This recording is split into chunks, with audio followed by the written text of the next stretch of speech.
नमस्कार। जरा सोचिए, गलती से किसी धोखेबाज को पैसे भेज दिए गए हैं और अब उसे वापस पाने का कोई रास्ता ही नहीं है। यही यूपीआई की एक कड़वी सच्चाई है। लेकिन क्या हो अगर पैसे भेजने के बाद उसे रोकने के लिए 1 घंटे का वक्त मिल जाए? भारतीय रिजर्व बैंक आरबीआई ठीक यही प्रस्ताव लेकर आया है।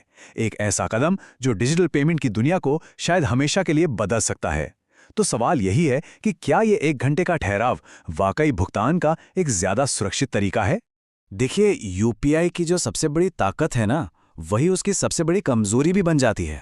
एक तरफ तो ये बिजली की तरह तेज और बहुत सुविधाजनक है, लेकिन दूसरी तरफ एक गलत क्लिक और पैसा हमेशा के लिए हाथ से गया।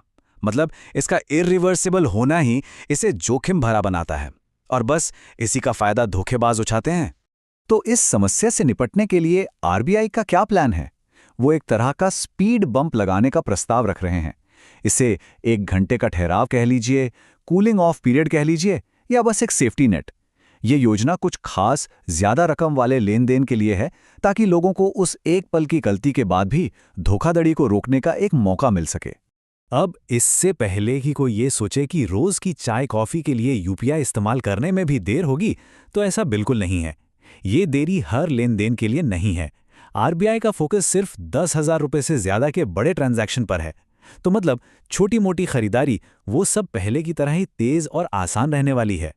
तो ये 1 घंटे वाला सिस्टम आखिर काम कैसे करेगा? चलिए इसे स्टेप बाय स्टेप समझते हैं। मान लीजिए किसी ने 15,000 रुपये भेजे, तो पैसा भेजने वाले के अकाउंट से तो तुरंत कट जाएगा। लेकिन यहीं पर ट्विस्ट है, वो पैसा सीधे पाने वाले के पास नहीं जाएगा। इसके बजाय वो 1 घंटे के लिए एक तरह के डिजिटल वेटिंग रूम में रहेगा। यही वो गोल्डन आवर है। अगर इस दौरान भेजने वाले को एहसास होता है कि अरे ये तो एक घोटाला था, तो वो उस ट्रांजैक्शन को रद्द कर सकता है और अपना पैसा बचा सकता है। और हाँ, एक बात बिल्कुल साफ कर लेनी चाहिए, ये कोई सिस्टम की गड़बड़ी या तकनीकी खराबी नहीं होगी। ये यूपीआई का हैंग होना नहीं है। ये एक जानबूझकर पॉलिसी के तहत लगाया गया स्पीड बम्प है, और इसका सिर्फ एक ही मकसद है, लोगों को सांस लेने, सोचने और पेमेंट करने के बाद भी किसी शक को पकड़ने का एक मौका देना। तो सवाल उठता है कि आरबीआई आखिर ये सब कर क्यों रहा है? मामला सिर्फ टेक्नोलॉजी का नहीं है, बल्कि ये इस बात को समझने के बारे में है कि हमारा दिमाग कैसे काम करता है। आरबीआई धोखेबाजों के सबसे ताकतवर हथियार पर निशाना साध रहा है, हमारी अपनी भावनाएं। कभी कोई ऐसा फोन आया है जिसमें कहा गया हो कि आपका बैंक अकाउंट ब्लॉक होने वाला है या आपने कोई बड़ी लॉटरी जीत ली है? बस यही है धोखेबाजों की चाल। वो घबराहट और जल्दबाजी का माहौल बनाते हैं ताकि इंसान ठीक से सोच ना पाए, और इसी दबाव में आकर हम खुद ही उन्हें पैसे भेज देते हैं। इसे ऑथराइज्ड पुश पेमेंट फ्रॉड कहते हैं, और आरबीआई इसी को रोकना चाहता है। तो ये 1 घंटे की देरी धोखेबाजों का खेल कैसे बिगाड़ती है? ये उनकी सबसे बड़ी ताकत यानी जल्दबाजी पैदा करने की क्षमता को ही खत्म कर देती है। ये लोगों को एक टाइम बफर या सोचने का वक्त देती है। पेमेंट हो जाने के बाद जब वो घबराहट कम होती है, तब अगर सिर्फ 5-10 मिनट में भी किसी को एहसास हो जाए कि कुछ गड़बड़ है, तो उनके पास अपना पैसा बचाने का एक मौका होगा। और ये आंकड़ा देखिए, ये बताता है कि ये बदलाव कितना बड़ा हो सकता है। अनुमान है कि सिर्फ इस एक उपाय से बड़े अमाउंट वाले यूपीआई फ्रॉड से होने वाले कुल नुकसान का 98% तक रोका जा सकता है। सोचिए, लगभग हर बड़ा यूपीआई घोटाला रोका जा सकता है। ये वाकई एक गेम चेंजर हो सकता है। लेकिन यहीं पर एक बहुत बड़ा सवाल खड़ा होता है, क्या हम यूपीआई की उस खासियत को, यानी उसकी बिजली सी रफ्तार को सुरक्षा के नाम पर छोड़ने के लिए तैयार हैं? ये सुविधा बनाम सुरक्षा की एक क्लासिक बहस है। तो चलिए इसके दोनों पहलुओं पर एक नजर डालते हैं। तो इस प्रस्ताव के खिलाफ आवाज कहां से उठ रही है? सबसे पहले छोटे व्यापारी और दुकानदार। उनकी चिंता बिल्कुल सीधी और जायज है। उनका कहना है, भाई मेरी दुकान कैसे चलेगी अगर मुझे बड़े पेमेंट्स के लिए 1 घंटे तक इंतजार करना पड़े? मेरे बिजनेस के लिए तो तुरंत कैश आना बहुत जरूरी है। और भी कई संभावित नुकसान हैं। पहली बात तो ये कि ये यूपीआई के तुरंत पेमेंट वाले मूल वादे को कमजोर करता है। हो सकता है कि धोखेबाज नए तरीके निकाल लें, बैंकों के लिए भी इसे लागू करना थोड़ा मुश्किल हो सकता है। और एक चिंता यह भी है कि खासकर ग्रामीण इलाकों में लोग इसे लेकर कंफ्यूज हो सकते हैं। लेकिन अगर फायदों की बात करें तो वो भी बिल्कुल साफ हैं। सबसे बड़ा फायदा तो धोखाधड़ी में भारी कमी आना है। इससे लंबे समय में डिजिटल पेमेंट सिस्टम में लोगों का भरोसा बढ़ेगा, और ये एक ऐसा उपाय है जो कम लागत वाला है और टेक्नोलॉजी से ज्यादा इंसानी व्यवहार को ध्यान में रखकर बनाया गया है। तो क्या ये 1 घंटे की देरी ही एकमात्र समाधान है?